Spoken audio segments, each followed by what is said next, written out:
But I think, when I think about colorism in my own experience as a light woman of color, and I identify as triracial, my mother was Swedish, and my father is African American and Chinese American. And I'm always told I'm either not light enough or not dark enough. So I feel like one of the challenges that I faced is not fitting in. And I think,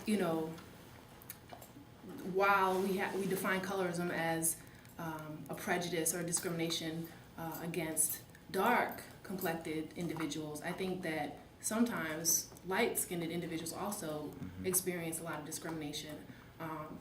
I was listening to this young lady's experience over here, and I also went to a predominantly white high school, and it was very challenging because I remember an experience where I have very curly hair, and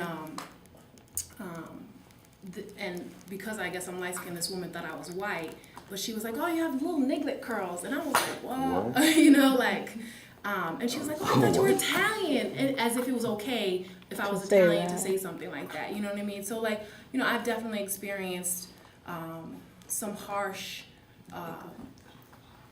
tones or realities, with being light-skinned as well. When I think about the color spectrum and colorism, I think that while the fundamental understanding is around being discriminated for being darker, I think that it also happens for light-skinned folks too. I have a question for you, just coming from another light-skinned person.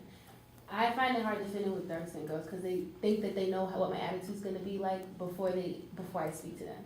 And then I have a problem fitting in with other light-skinned girls because I feel like a lot of light-skinned girls uphold that stereotype that they're supposed to be nose in the air, really conceited, not really want to be bothered with people. So do you have that same problem trying to be friends with different kinds of people? I think when I was younger, I definitely think that people, and I struggle with the perceptions and stereotypes that people had around being light-skinned and the perceptions of other people, or my perception of what other people perceive me as. Yeah. And that they thought I was too good. I'm a member of Sigma Gamma Rho Sorority Incorporated, and as a freshman coming, and I actually came in through UMass Amherst, but coming in, everyone thought that I was an AKA because of some of the stereotypes around AKA, and they were shocked that I had chosen Sigma Gamma Rho, and that there just showed me how we still have a lot of, we have a long way to go in terms of our stereotypes and the people that had initially thought that this was the organization I was a member of was because they had this idea around me being a light-skinned woman. And so I think that people definitely have certain perceptions about people just by looking at them. As I've gotten older, similar to Francis and Woodland, I think I've gained a better understanding of colorism, racism, stereotype, and the socialization around race, as well as gender, because gender also, I think they're all really intertwining. But I can, because of the awareness that I have, I can take that and educate other people around it. So, I definitely, I think I personally have struggled with that. But as I get older and as I learn and I'm more aware, I'm able to handle it differently. And I see these as opportunities. I see this experience right here with all of us as a learning opportunity.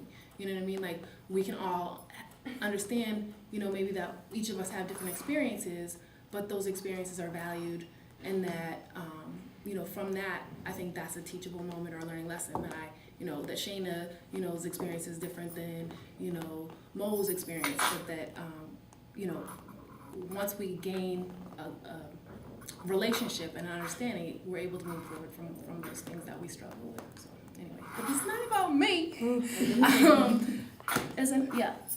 I think we learn a lot from being socialized at home because that's our first learning place.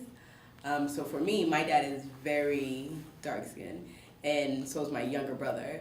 And so my dad, when I was growing up, always told me, don't bring a black guy home. We don't like black people. You want to be as close to white as possible in your actions, the way you talk, the people that you're bringing home, the friends that you're associating with. And so it played out in between our siblings because my brother is the only one that's dark-skinned. And so we would bully my younger brother and always call him names and things like that. And so for me, at a young age, I very much socialized with being, you know, kind of like this chocolate brown color, but not really dark skin, not really light skin, but associating my actions and the way I talked and who I hung out with fair skinned people. So I went to an all Asian elementary school, and then when I went to a predominantly black middle school, my dad transferred me out after a year.